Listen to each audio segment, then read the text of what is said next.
It is a non-binding resolution that simply expresses Congress's free speech on this issue. Only on certain American campuses is thought to be a violation of the First Amendment for somebody to simply say something that's in favor of Israel. And finally, on 442, recognizes the 10-year anniversary of the Sri Lankan, the end of the Sri Lankan Civil War. The Sri Lankan government hasn't done nearly enough to heal the conflict. The military continues to occupy much Tamil land that was seized during and immediately after the war, and this land needs to be returned to really put the war to really create peace. The government has also failed to meet its promises to amend the Constitution to give more autonomy and power to the Tamil regions. A devolution of power to the local level is the best way to ensure future peace.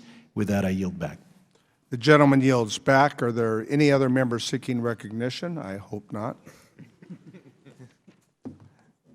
Well, hearing none, seeing none, the chair will now recognize himself briefly.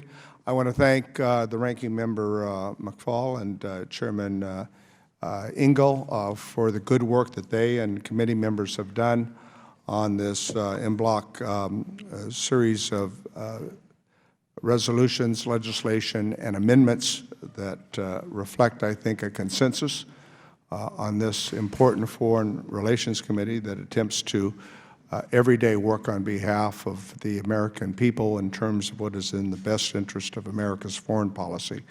Clearly, the challenges that we discussed here today as it relates to the Middle East, particularly with regards to Israel and the West Bank, the Palestinians, have been vexing issues for decades. My first visit to Israel was back in 1981. I have had numerous visits to that part of the world, like many members of this committee. I actually spent a vacation just a few years ago in Israel.